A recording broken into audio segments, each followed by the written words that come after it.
दिन भर की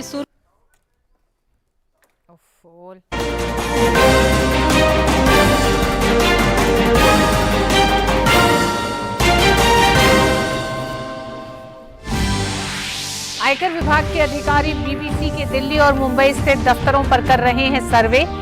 आयकर सर्वे के बीच भाजपा ने बीबीसी को दुनिया का सबसे बकवास और भ्रष्ट कॉरपोरेशन बताया। कांग्रेस की आपत्ति पर भाजपा का पलटवार, कहा आपातकाल और प्रेस की आजादी की बात करने वालों को आईना जरूर देखना चाहिए। देश में वामपंथी उग्रवाद अब समाप्ति की ओर। एएनआई को दिए इंटरव्यू में आंतरिक सुरक्षा से जुड़े सवाल पर गृह मंत्री अमित शाह ने कहा, जम्मू कश्मीर में आतंकवाद से जुड़े सभी तरह के आंकड़े बेहतर स्थिति में। पूर्वोत्तर में भी हिंसा समाप्ति के बाद शांति की स्थापना।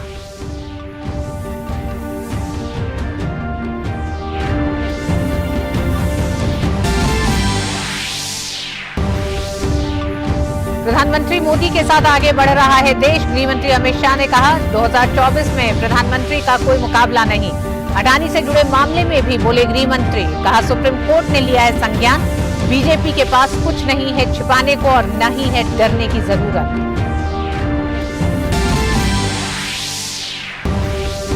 त्रिपुरा में चुनाव प्रचार का आखिरी दिन। नागालैंड में आज बीजेपी और एनडीपीपी की संयुक्त बैठक।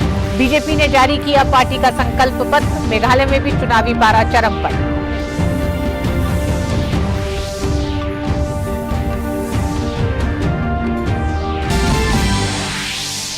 वैश्विक मुद्दों से निपटने में भारत ने हमेशा नियमों पर आधारित आदेश और निष्पक्ष दृष्टिकोण को अपनाया।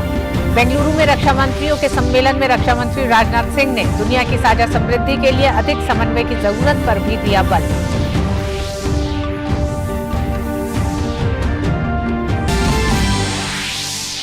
लखनऊ में G20 digital economy working group की बैठक का दूसरा दिन। शेरपा अमिताभ कांत ने वैश्विक विकास को गति देने में बताई बैठक की अहम भूमिका। उधर इंदौर में कृषि कार्य समूह की बैठक में कृषि से जुड़े पहलुओं पर हो रही है अहम चर्चा।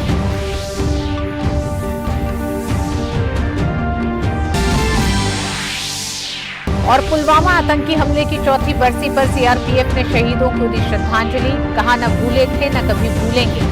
प्रधानमंत्री ने वीर नायकों को किया नमन। कहा, मजबूत और विकसित भारत बनाने के लिए प्रेरित करता है शहीदों का साहस।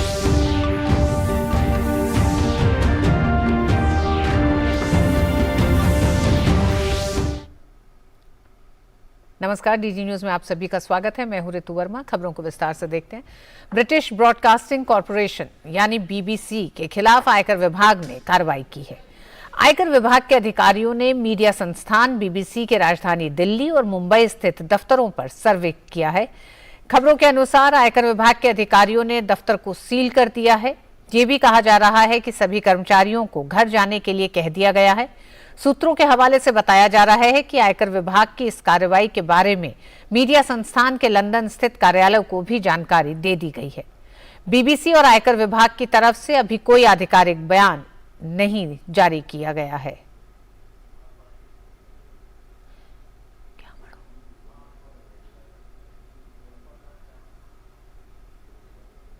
बीबीसी और आयकर विभाग की तरफ से अभी तक कोई भी आधिकारिक बयान जारी नहीं किया गया है। हालांकि ये कहा जा रहा है दिल्ली और मुंबई स्थित बीबीसी दफ्तर पर आयकर का सर्वे जारी है और इस दौरान सूत्रों से मिली जानकारी के हिसाब से बीबीसी के कार्यालयों में कर्मचारियों को घर जाने के लिए कह दिया गया था। बीबीसी के कार्यालयों में इनकम टैक्स के छापों के बीच, इन सर्वों के बीच भाजपा ने बीबीसी को आड़े हाथों लिया है। भाजपा प्रवक्ता गौरव भाटिया ने कहा है कि बीबीसी सबसे भ्रष्ट और बकवास संस्था है। भाजपा प्रवक्ता सौरभ भाटिया ने कहा कि भारत विरोधी आतंकियों और भारत विरोधी शक्तियों के पक्ष में रिपोर्टिंग करने का आरोप लगाया बीबीसी पर।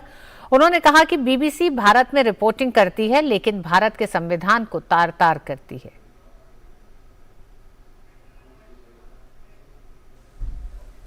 एक आतंकवादी जो भारत की अखंडता के खिलाफ शक्ति खड़ी हो रही है, उसको बीबीसी ने बताया करिश्माई युवा उग्रवादी है। ये करिश्माई युवा उग्रवादी, ये किस तरह की रिपोर्टिंग है? आप भारत में कार्य करना चाहते हैं और भारत के संविधान को तार तार करते हैं, भारत की अखंडता को चोट पहुंचाने का प्रयास करते हैं। बीबीसी पर आईटी की कार्रवाई पर कांग्रेस और अन्य विपक्षी पार्टियों के आरोपों पर गौरव भाटिया ने जवाबी हमला किया है। गौरव भाटिया ने पूछा कि किस आधार पर कांग्रेस, समाजवादी पार्टी और अन्य विपक्षी दल देश विरोधी ताकतों के साथ खड़े हो जाते हैं। क्यों ऐसा होता है कि कांग्रेस का हाथ देश विरोधियों के साथ हमेशा? पहला सवाल कांग्रेस पार्टी से यह पूछना चाहिए सबको। हम पूछ रहे हैं, जनता पूछ रही है। अगर एक संस्था, कानूनी संस्था अपना कार्य कर रही है और अभी वो कार्रवाई पूरी भी नहीं हुई है, उसका निचोड़, उसका निष्कर्ष बाहर भी नहीं आया है, किस आधार पर कांग्रेस पार्टी, समाजवादी पार्टी, तमाम विपक्षी दल जो भी देश विरोधी ताकत है उसके साथ खड़े हो जाते हैं? और बुलेटिन में वक्त एक छोटे से ब्रेक का है।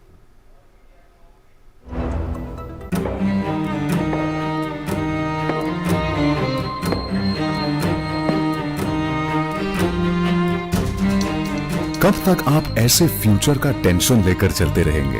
LIC के न्यू पेंशन प्लस के साथ अपनी पेंशन का प्लान बनाइए, क्योंकि ये प्लान आपके फ्यूचर के लिए मार्केट लिंक्ड वेल्थ क्रिएट करता है। और तो और इस प्लान में गारंटीड एडिशंस के साथ पेंशन पाने के कई ऑप्शंस भी हैं, so that you grow young and tension free. LIC, हर पल आपके साथ।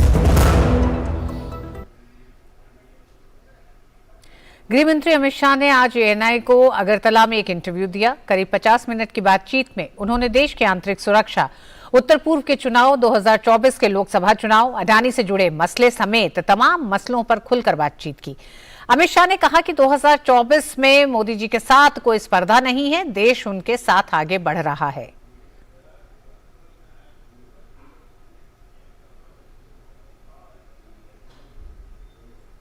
24 में कहीं कोई स्पर्धा नहीं है।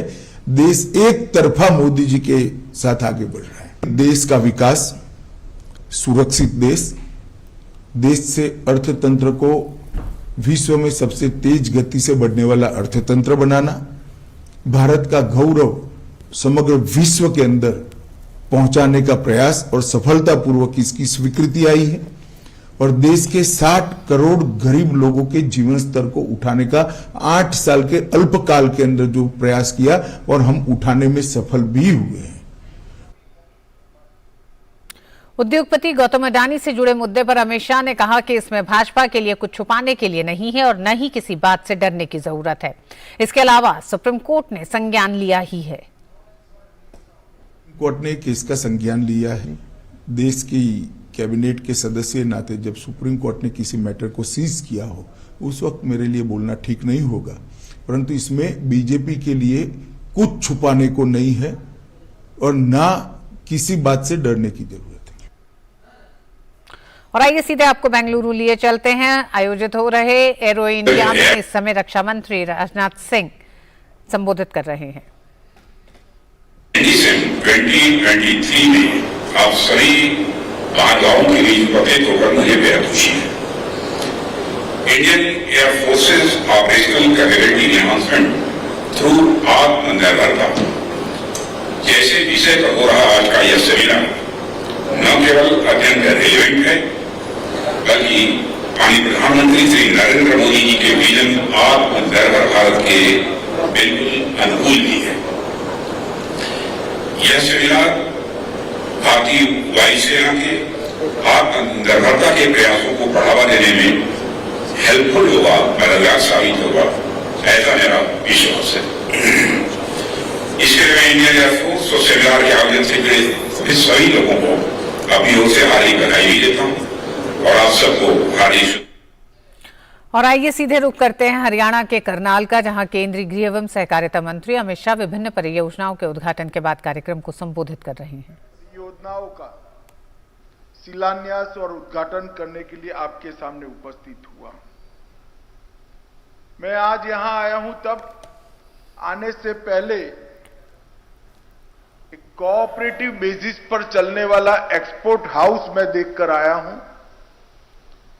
कुछ समय पहले मोदी जी के नेतृत्व में देश की कैबिनेट ने एक निर्णय किया कि भारत सरकार एक कोऑपरेटिव एक्सपोर्ट हाउस बनाएगी जो सभी कृषि उत्पाद और सभी हस्तकला के कारीगरों की उत्पादों को विश्व के बाजार में भेजने का काम करेगी। उस वक्त मैंने एक अपील की थी कि राज्यों ने भी अपने ऐसे एक्सपोर्ट हाउस बनाने चाहिए और वो एक्सपोर्ट हाउस भारत सरकार के एक्सपोर्ट हाउस के मेंबर बनने चाहिए। मुझे आनंद है इस बात का कि अभी हमारे एक्सपोर्ट हाउस का रजिस्ट्रेशन 2 दिन पहले ही समाप्त हुआ है, मगर मनोहर लाल जी ने बड़े मॉल के अंदर इसके काम को चालू कर बहुत अच्छी शुरुआत की। मैं मनोहर लाल जी और हमारे सहकारिता मंत्री बनवारी लाल जी को बहुत बहुत शुभकामनाएं देना चाहता हूं। मित्रों, बहुत समय से सहकारिता के साथ जुड़े हुए लोगों की एक मांग थी कि सहकारिता मंत्रालय को एक अलग मंत्रालय बनाया जाए और उसको तवज्जो दी जाए। मोदी जी ने आजादी के 75वें साल में ऐतिहासिक निर्णय लिया और मुझे सौभाग्य मिला देश का प्रथम सहकारिता मंत्री बनने का।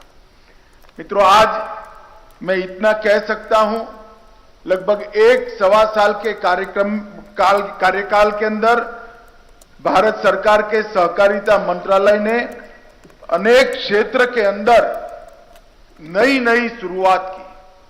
सबसे पहले हमने पैक्स को मजबूत करना शुरू किया। पैक्स की वायबिलिटी नहीं आती थी, इसलिए पैक्स के लिए एक मॉडल बायलॉज बनाने की शुरुआत की और उसको राज्यों को भेजा। अब पैक्स ये मॉडल बायलॉज की तहत ढेर सारे काम कर सकते। अभी पैक्स को सीएससी का काम करने की अनुमति दी है। पैक्स अब एफपीओ भी बन पाएंगे। पैक्स हर घर जल से नल के पानी वितरण का गांव का काम भी कर पाएंगे। पैक्स गैस वितरण की एजेंसी भी ले पाएंगे। पैक्स सस्ता अनाज की दुकान भी चला पाएंगे। पैक्स लाइटों के मरम्मत का ठेका भी लेकर गांव के अंदर निर्बाध रूप से सार्वजनिक लाइट चलती रहे, इसका भी काम कर पाएंगे। और पैक्स स्वच्छता का काम भी कर पाएंगे। ढेर सारे 20 प्रकार के कामों को पैक्स से जोड़कर हमने पैक्स को मजबूती देने का काम किया है और इसके साथ साथ और ढेर सारी नई शुरुआतें हमने की है। मैं इसकी बात बाद में करूंगा, परंतु आज हरियाणा का ये जो नया इनिशिएटिव है कोऑपरेटिव एक्सपोर्ट हाउस करनाल का शुभारंभ इतना आधुनिक मॉल के अंदर किया है। मैं जाकर देख कर आया हूं। एक्सपोर्ट करने वाले ने सिर्फ मटेरियल लेकर आना है, उसकी टेस्टिंग की व्यवस्था, उसकी ब्रांडिंग की व्यवस्था, उसका bank linkage, letter of credit खोलने की व्यवस्था और एक्सपोर्ट करने तक की सारी व्यवस्था ये एक्सपोर्ट हाउस करेगा। छोटे से छोटा किसान, छोटे से छोटी पैक्स अपने सदस्यों का उत्पाद यहां लेकर आ सके। एक कंटेनर माल नहीं है तो भी चिंता नहीं करना है। माल अच्छा हो, अच्छी गुणवत्ता का हो, लेकर आप आ जाइए। यहां सबका इकट्ठा कर कंटेनर बनाकर एक्सपोर्ट हाउस एक्सपोर्ट करेगा। और मुझे आनंद है कि 650 करोड़ का एक्सपोर्ट सफलतापूर्वक ये संस्था कर चुकी है, हैफेड कर चुकी है। और मैं मनोहर जी को ये एक्सपोर्ट हाउस खोलने के लिए ढेर सारी शुभकामनाएं देना चाहता हूं, बधाई देना चाहता हूं। हमारे गुजरात के अंदर जिनके पास खुद की भूमि नहीं है, जिनके पास घर बहुत छोटा सा है, सामने पशु रखने की व्यवस्था नहीं है, ऐसे लोगों को पशुपालन के साथ जोड़ने के लिए हमारे यहां एक पशुओं की हॉस्टल बनाने का निर्णय बहुत सफल प्रयोग हुआ है। मनोहर लाल जी ने इसी की तर्ज पर आज हरियाणा डेयरी विकास सहकारी प्रसंघ के तत्वाधान में एक साझी पशुशालिका स्थापित किया है, जिससे मुझे लगता है गरीब के गरीब व्यक्ति को भी 4 भैंस, 3 भैंस, 2 भैंस लेनी है तो वो लेकर वो साझी पशुशालिका में रखेगा और अपना दूध कोऑपरेटिव फेडरेशन में भरकर वो आगे इसका फायदा ले पाएगा, अपनी जीवन को ज्ञापन करने का इसमें से कमाई कर सकेगा। इसके साथ साथ पशु चारा, साइलेज, पशु की चिकित्साएं, संपूर्ण वैक्सीनेशन और अनेक प्रकार के फीडिंग के उपक्रम भी इसके साथ जुड़े हैं। इससे गरीब व्यक्ति पशुपालन के सहकार कार्यक्रम के साथ जुड़ेगा तो सही, परंतु साथ के साथ समग्र गांव के अंदर स्वच्छता का भी वातावरण होगा और गोबर गैस बनाकर गोबर को एक नेचुरल ऊर्जा उत्पादन कर फिर बाद में एक ऑर्गेनिक खाद के रूप में भी इसका मार्केटिंग हो पाएगा। तो एक मल्टी डायमेंशनल एक्सपेरिमेंट आज हरियाणा ने साझी डेयरी के माध्यम से करा है। मैं इनको बहुत बहुत साधुवाद देना चाहता हूं। इसके साथ साथ यहां सहकारी दूध संयंत्र का भी भूमि उद्घाटन हुआ है। हर रोज 5 लाख लीटर दूध प्रोसेस करने की यहां पर व्यवस्था की है। करीब करीब 200 करोड़ रुपया इस पर इन्वेस्ट हुआ है। मुझे भरोसा है इससे बहुत सारे पशुपालकों को फायदा होने वाला है। पानीपत सहकारी चीनी मिल को भी यहां इथेनॉल प्लांट का संयंत्र लगाया गया है, जो 150 करोड़ रुपये की लागत से लगा है और 90,000 लीटर पर डे उत्पादन क्षमता करेगा। मित्रों, इथेनॉल से हमारे देश की पेट्रोलियम प्रोडक्ट की इंपोर्ट भी कम होती है और एक जैविक ईंधन के कारण पर्यावरण की भी सुरक्षा हो रही। जब नरेंद्र मोदी सरकार बनी 2014 में, तब इथेनॉल का पेट्रोल डीजल में मिलान 1% से भी कम था, शायद आधा प्रतिशत था। आज हम 10% क्रॉस कर गए हैं और 2025 में 20% इथेनॉल पेट्रोल के अंदर मिक्स करने का काम ये नरेंद्र मोदी सरकार, भारतीय जनता पार्टी की सरकार सिद्ध कर देगी। इससे शुगर मिलों की आमदनी बढ़ेगी, इससे वेस्ट एपीएमसी का और बिगड़ा हुआ धान, बिगड़ा हुआ अनाज भी उपयोग में आएगा और हमारे देश के इंपोर्ट बिल में भी भारी मात्रा में कटौती होगी। ये नया इनिशिएटिव मनोहर जी ने लिया है, उसके लिए मैं बहुत बहुत शुभकामनाएं देता हूं। और सबसे बड़ी बात, सहकारिता को फिर से रिलेवेंट बनाने के लिए, सहकारिता को ग्रामीण आर्थिक गतिविधियों की रीढ़ की हड्डी बनाने के लिए जागरूकता लाना बहुत जरूरी है। आज यहां पर इंटरनेट रेडियो सहकारिता वाणी भी शुरू की गई है। मुझे लगता है कि सभी पैक्स और सभी किसानों के लिए ये सारी योजनाएं, ये सारी सुविधाएं और ये सारी इंफॉर्मेशन टिप पर होगी। मोबाइल पर इंटरनेट वीडियो सुनकर किसान इसका फायदा ले पाएंगे। इससे भी सहकारिता का बढ़ावा होने वाला है। सहकारी समितियों के अलग अलग काम के लिए भारत सरकार के तत्वाधान में चल रहे एनसीडीसी ने आज हरियाणा को 10,000 करोड़ रुपए की राशि इश्यू की है, जो कम सूद पर किसानों की सहकारी समिति को दी जाएगी। ये 10,000 करोड़ रुपया बहुत बड़ी बात होती है सहकारी समितियों के लिए। और भारत सरकार ने ये जो इनिशिएटिव लिया है, इसका आज फायदा हरियाणा के किसान को भी मिल रहा है। मित्रों, हरियाणा को ट्रांसफॉर्म करने के लिए हमारे मुख्यमंत्री मनोहर जी ने ये 9 सालों में काफी कुछ किया है। हरियाणा में बहुत बड़ा बदलाव आया है। हरियाणा वैसे पहले से भी देश की सुरक्षा के साथ जुड़ा था, मगर आज हम कह सकते हैं कि सेना में हर 10वां जवान हरियाणा से है। ये हरियाणा के लिए बहुत बड़ी गौरव की बात है कि ये वीरों की भूमि है। हरियाणा का झाकड़ किसान खाद्यान्न और दूध उत्पादन में, दोनों में, खाद्यान्न उत्पादन में और दूध उत्पादन में आज हरियाणा दूसरे नंबर में। छोटे से आकार के बावजूद समग्र भारत जैसे देश में दूसरे नंबर पर रहना ये बहुत बड़ी उपलब्धि है। और हरियाणा का पहलवान भी समग्र भारत में पहले नंबर पर है और कई सारे मेडल भारत को जीत कर लाता है। मनोहर जी ने एक इनिशिएटिव लिया था। मैं उस वक्त पार्टी का अध्यक्ष था, मैं डरता था कि मनोहर जी को लेने के देने न पड़ जाए, मगर उन्होंने दृढ़ता के साथ इसको लागू किया और आज हरियाणा देश का संपूर्ण रूप से पढ़ी लिखी पंचायत वाला सबसे पहला और एकमात्र प्रदेश है जहां पर पढ़ी लिखे पंच सरपंच। बहुत बड़ा इनिशिएटिव है और इसको आगे बढ़ाने के लिए ढेर सारा विरोध झेलने के बाद भी मनोहर लाल जी इस पर बहुत दृढ़ रहे हैं और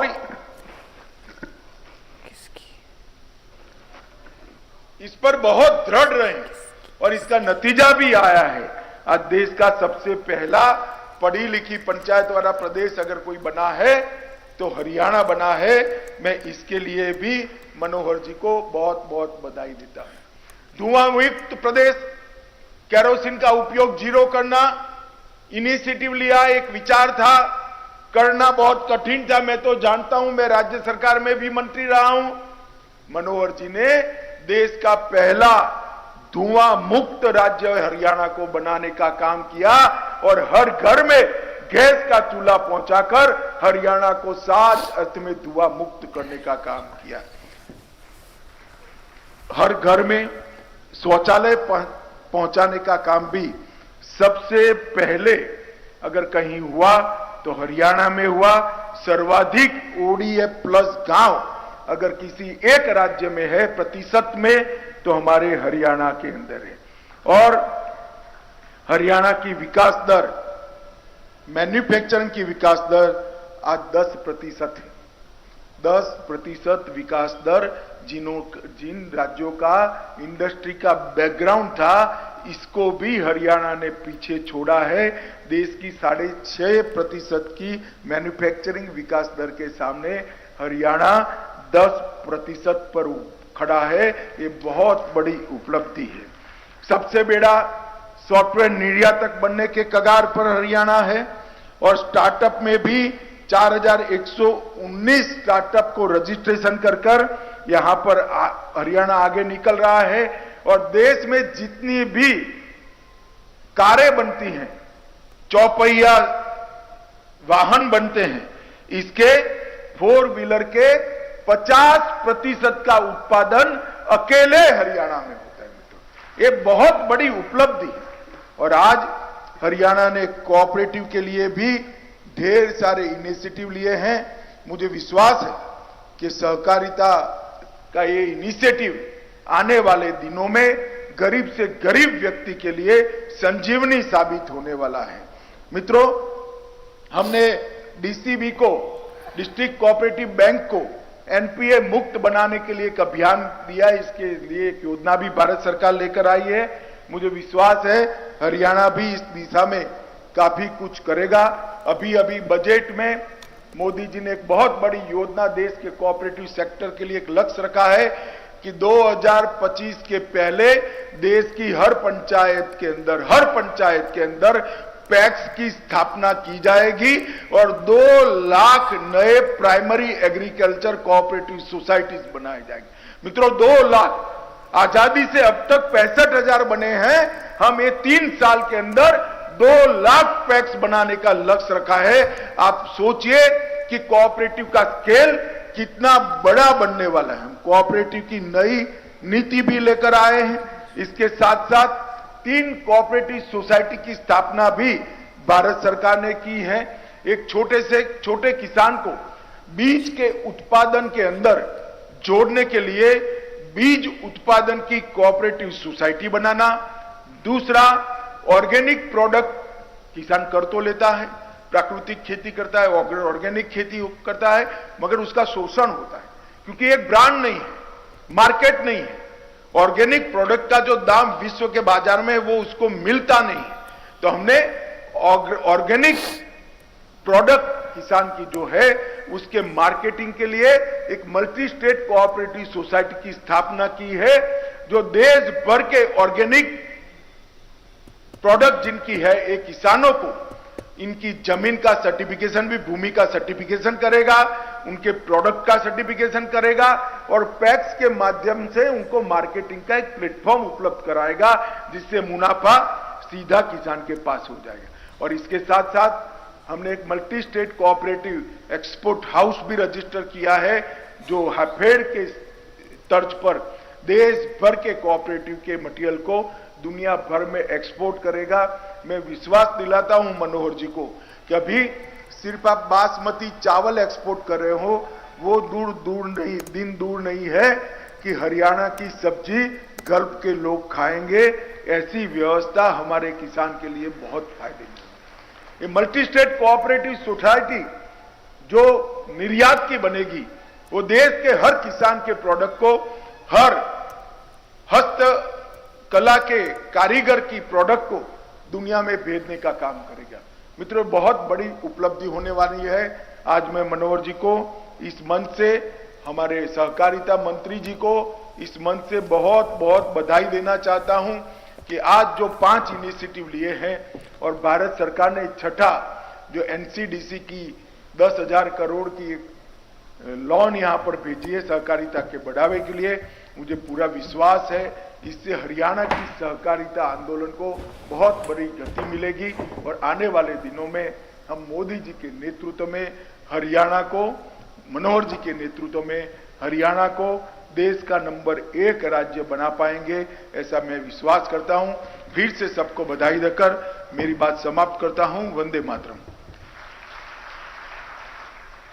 बहुत बहुत आभार माननीय। और आप लाइव देख रहे थे हरियाणा के करनाल से, जहां केंद्रीय गृह एवं सहकारिता मंत्री अमित शाह ने सहकारिता की विभिन्न परियोजनाओं के उद्घाटन के बाद कार्यक्रम को संबोधित करते हुए कहा कि सहकारिता मंत्रालय का गठन एक लंबे समय से सहकारिता की मांग थी।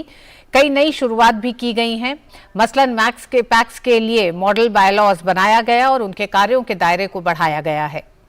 हरियाणा सरकार ने करनाल में एक मॉल में कोऑपरेटिव एक्सपोर्ट हाउस की शुरुआत की है। ग्रामीण अर्थव्यवस्था की रीढ़ है सहकारिता समितियां।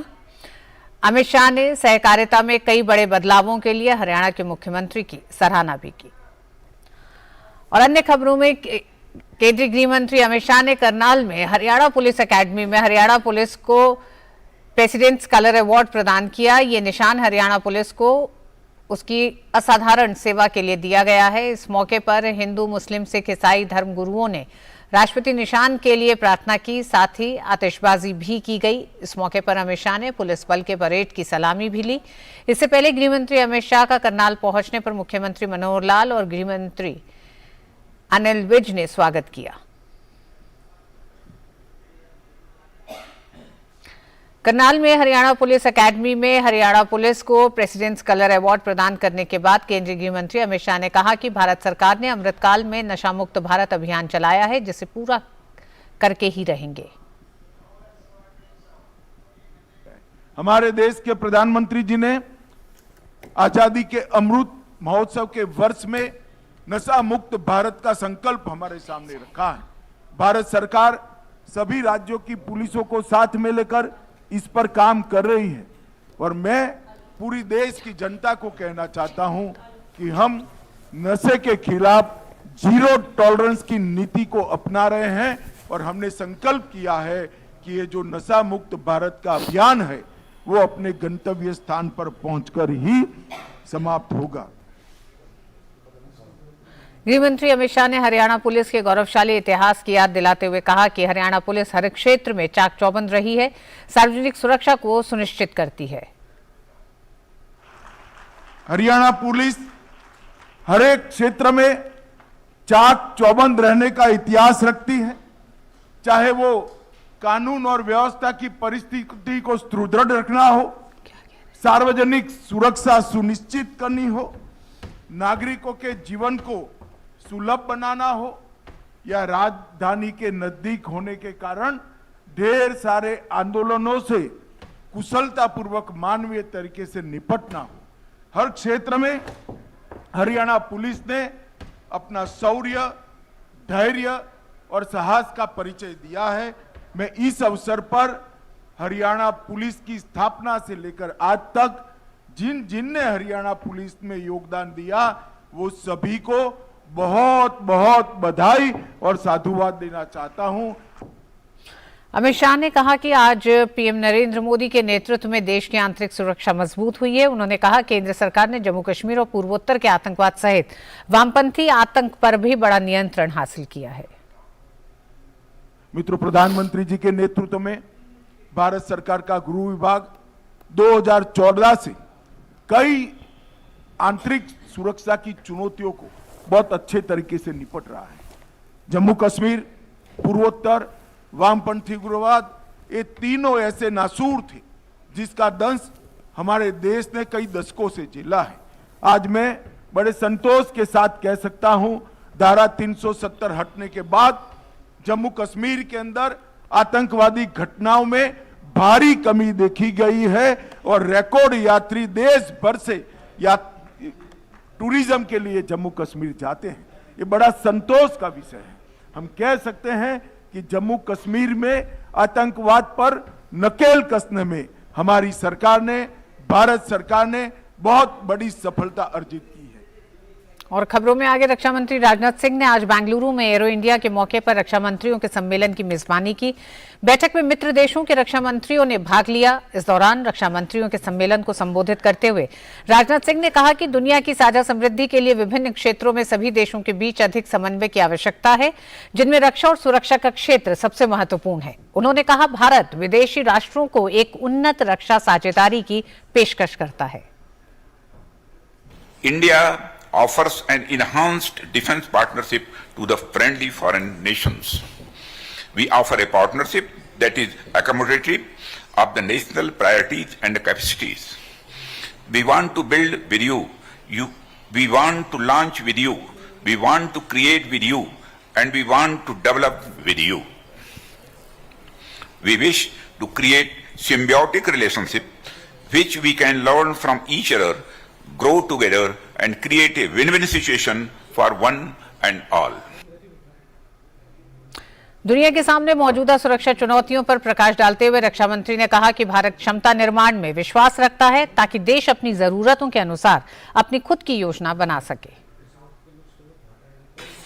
Collective security has become sine qua non for our development and prosperity.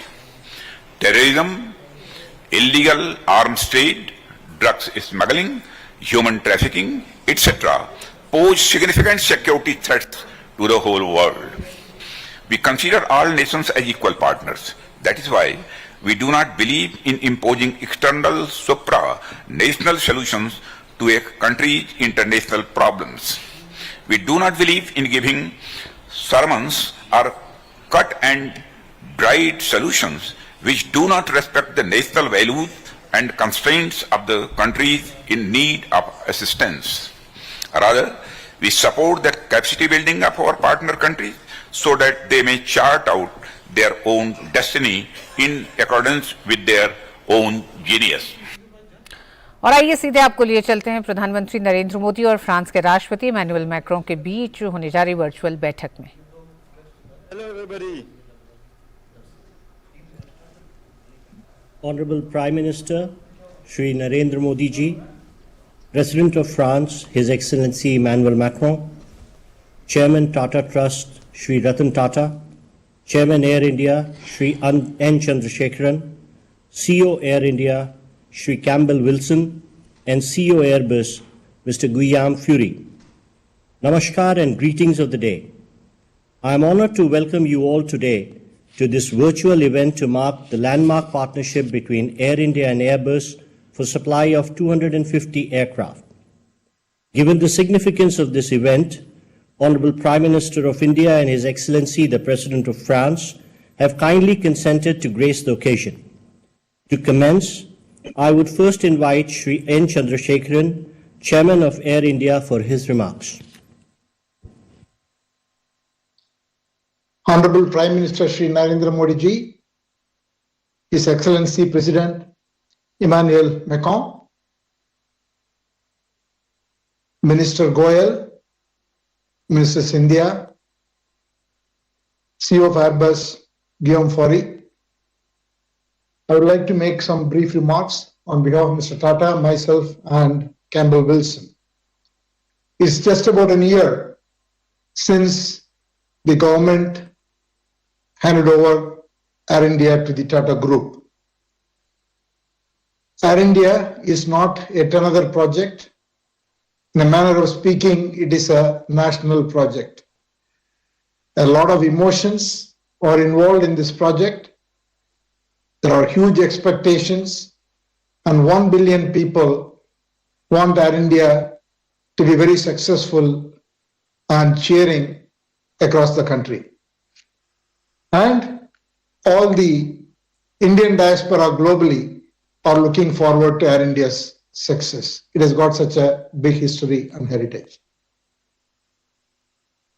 We, on our part, are going through a massive transformation because we are committed to building a world-class airline known for safety, on-time performance, the best of Indian hospitality, and modern fleet, and a wholesome experience for every passenger, whether they are in the front row or in the last row. That's our commitment, and we have been very busy since we took over.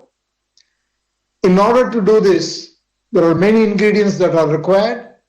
While I will not go into each one of them, one of the most important thing is modern fleet which is efficient and which is modern and which can perform for all routes.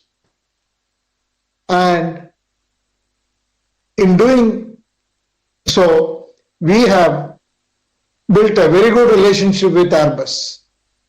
With Guillaume and his team have been incredible in the way they have worked with us for almost 2 years, even before we officially won the contract of Air India. And today I'm happy to say that we have signed a letter of intent to acquire 250 aircrafts, 40 of them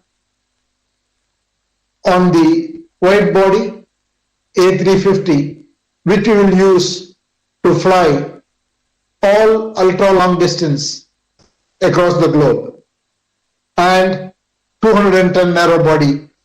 And we have also have significant options to increase the fleet order once we grow. And the relationship with Airbus is particularly important because it is developing to be a very good 360-degree relationship between Tata Group and Airbus.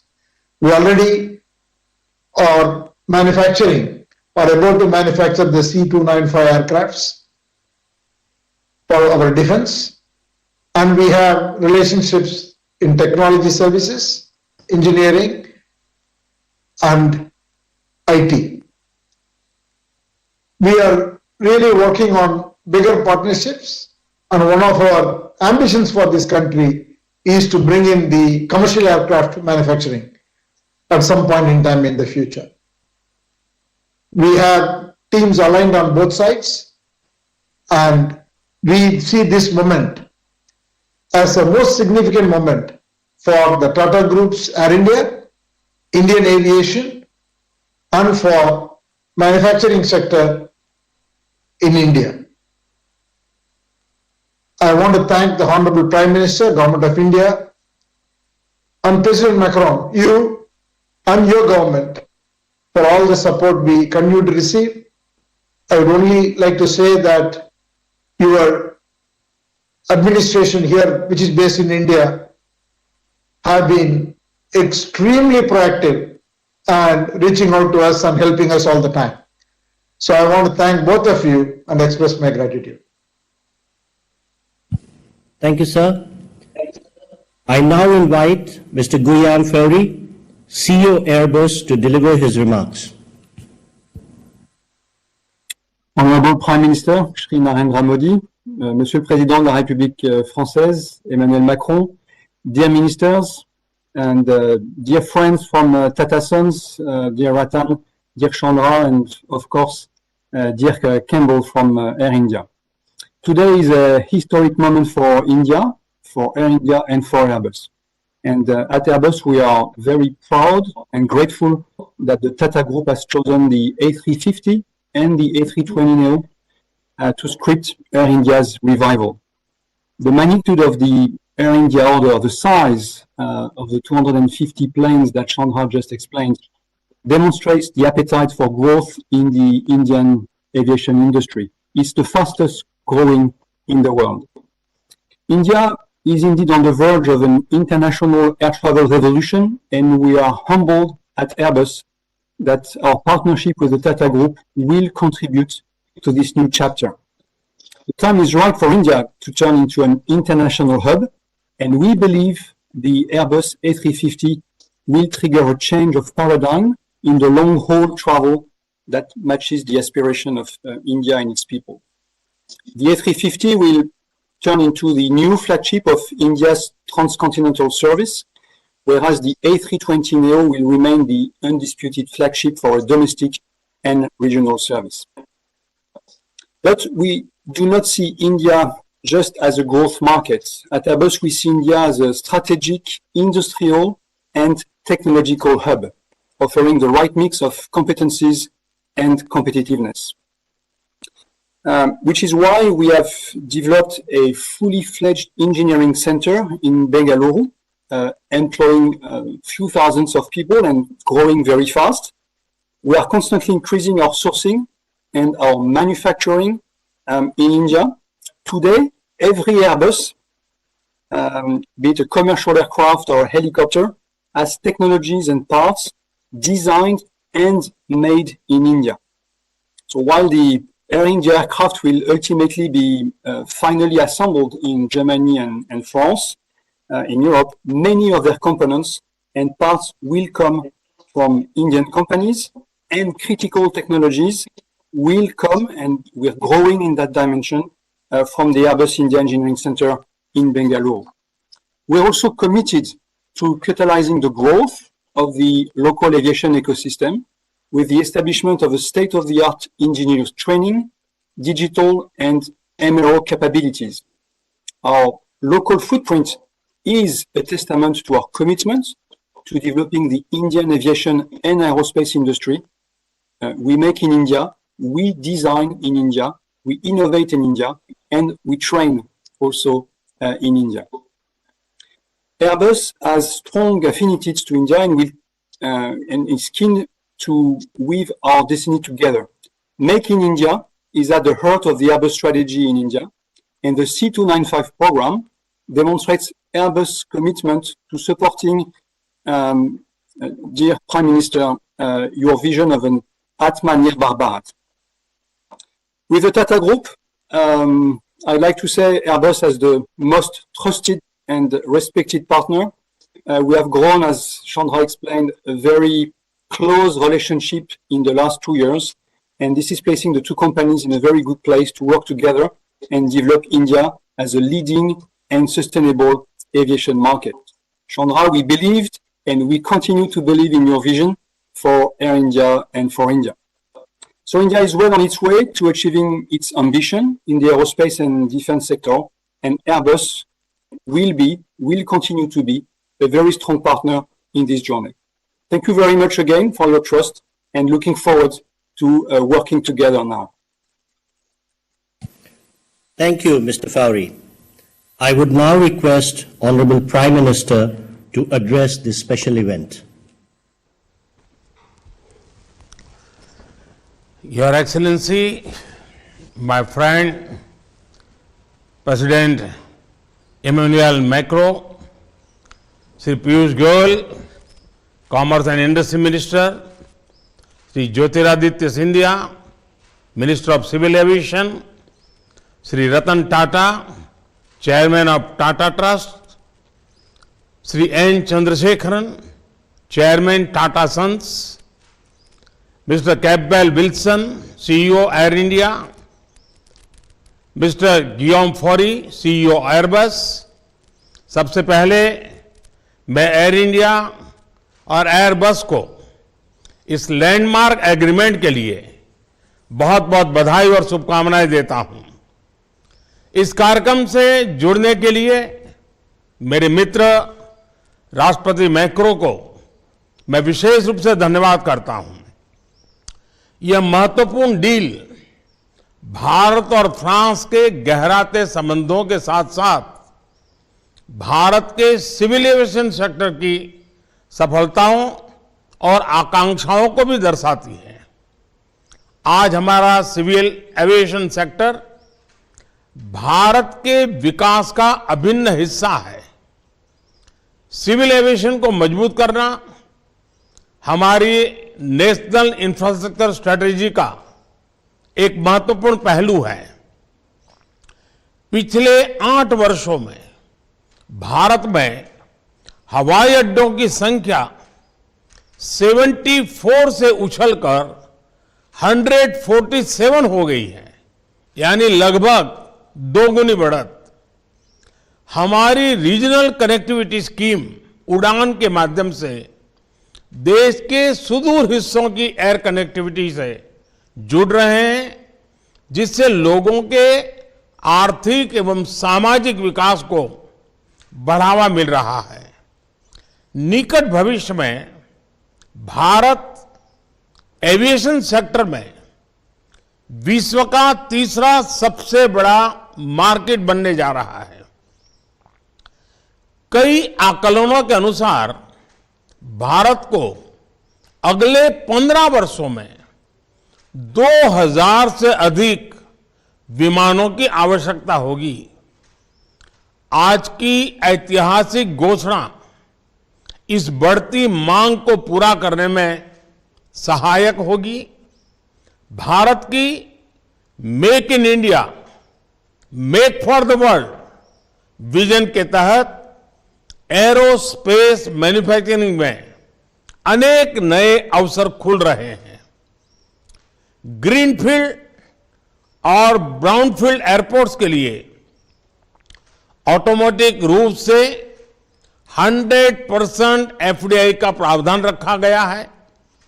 उसी तरह ground handling services, maintenance, repair and overhaul यानी MRO में भी 100% FDI की अनुमति दी गई है।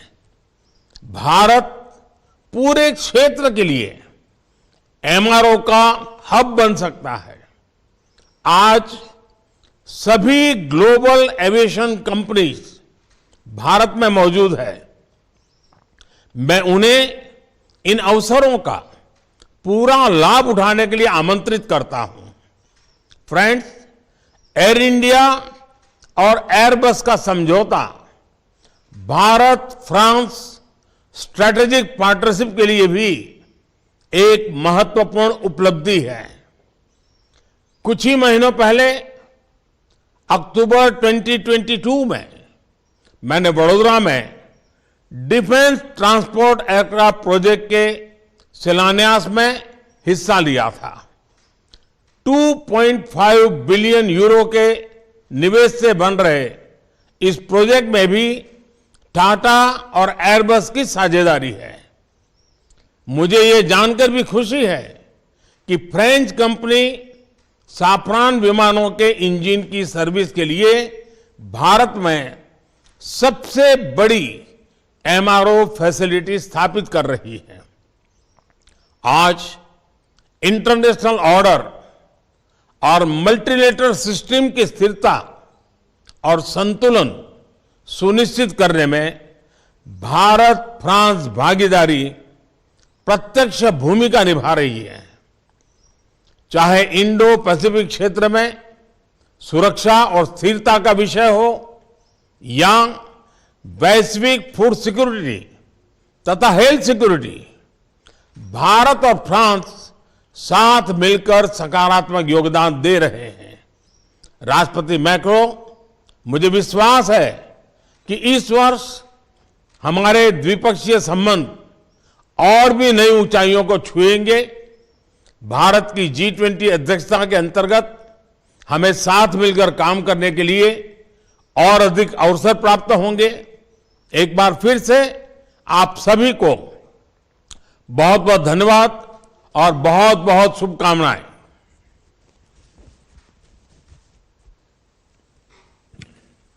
Thank you, sir.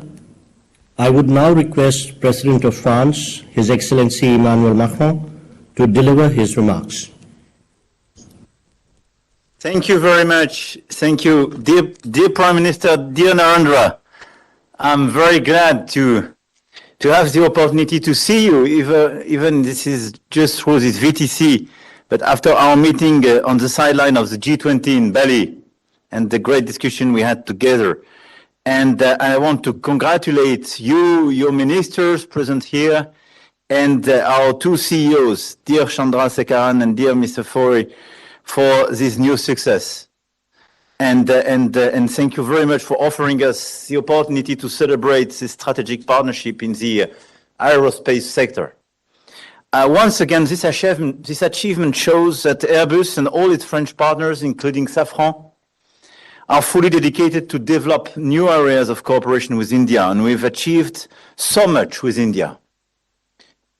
I mean, in a wide range of sectors, from space to cyber, from defense to culture, from health to energy transition, and now we have the historic opportunity to go much further, given the potential of Indian and the Indian people. I fully concur with you, Mr. Prime Minister, dear Narendra, about all the perspectives we have and about the strengths of our partnership. I just would like to add two quick points. The first one is that Airbus is contributing to the outstanding development of India, and the new 250 aircrafts which will be delivered to Air India will be one more step in this direction. There is a deep commitment in France to provide the state-of-the-art, the most efficient technologies available to India, and to be part of your Made in India strategy. French government has put all my energy for the last 6 years to reinvigorate French industry. And beyond aviation, we are building a new ambition in the sectors of nuclear energy, microchips, space, cyber, biotech, to mention a few of them, and definitely France is clearly a place to invest in and a place for engineers, researchers, and this is why we want to build more with India. And more broadly, the end of the pandemic should lead to more exchanges between our two countries. Students, scientists, artists, businessmen, women, tourists, all are most welcome to France, and I encourage Indians to come and be part of this French-Indian friendship.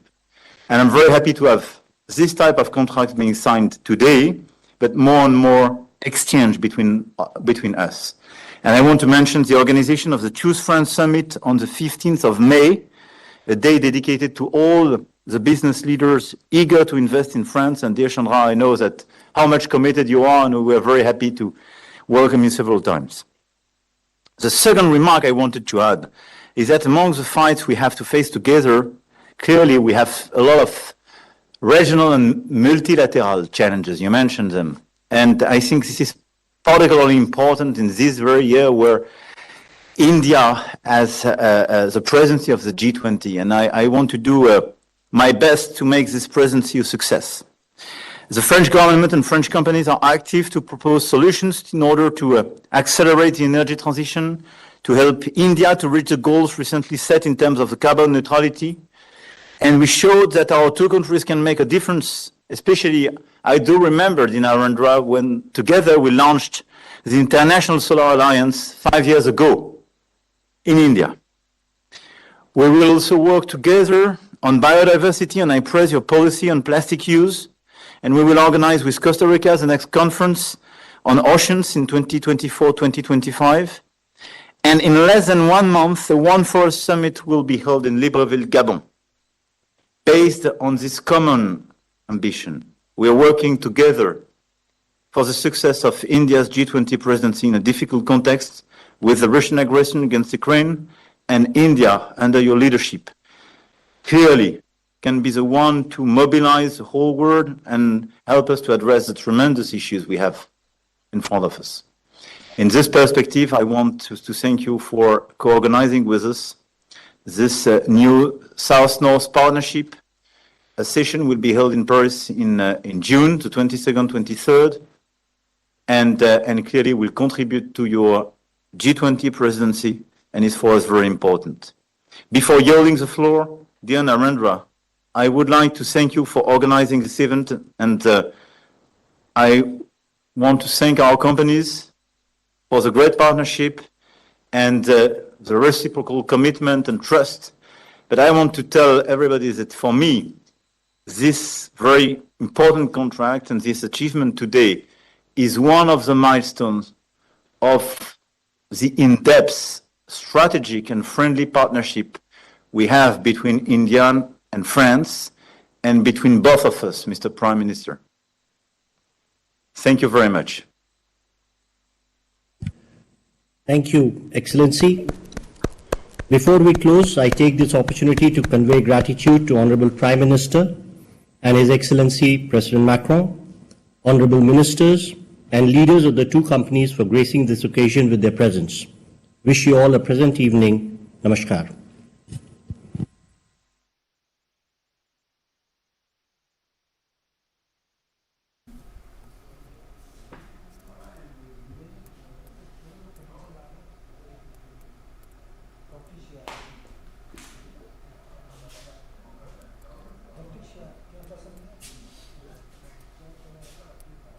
प्रधानमंत्री नरेंद्र मोदी और France के राष्ट्रपति Emmanuel Macron के साथ video conference के जरिए बातचीत हुई। एयर इंडिया एयरबस साझेदारी पर हुआ यह संवाद। एयर इंडिया और एयरबस के बीच 250 विमानों को लेकर समझौता हुआ है। इस मौके पर केंद्रीय मंत्री पीयूष गोयल, ज्योतिरादित्य सिंधिया, टाटा समूह के चेयरमैन श्री रतन टाटा भी मौजूद थे। पीएम मोदी ने कहा कि यह समझौता भारत फ्रांस स्ट्रैटेजिक पार्टनरशिप की भी बड़ी उपलब्धि है। पीएम ने कहा, एयर इंडिया और एयरबस के बीच यह समझौता भारत के सिविल एविएशन सेक्टर के सफल प्रदर्शन को दिखाता है, भारत की नेशनल इंफ्रास्ट्रक्चर की सफलता को दिखाता है। सिविल एविएशन विश्व का तीसरा सबसे बड़ा बाजार होने जा रहा है भारत का। पीएम मोदी ने कहा कि इंडो पैसिफिक हेल्थ सिक्योरिटी के साथ ही भारत की G20 की अध्यक्षता में भारत फ्रांस को मिलकर काम करने के अवसर उपलब्ध होंगे। वहीं राष्ट्रपति मैक्रों ने भी भारत को इस समझौते पर बधाई दी। राष्ट्रपति मैक्रों ने कहा, साइबर, डिफेंस, हेल्थ, बायोटेक के साथ ही आने वाले समय में दोनों देशों की साझेदारी के नए आयाम खुलेंगे। राष्ट्रपति मैक्रों ने भारत की G20 की अध्यक्षता का स्वागत किया। इस बुलेटिन में बस इतना ही। मुझे दीजिए अनुमति। नमस्कार।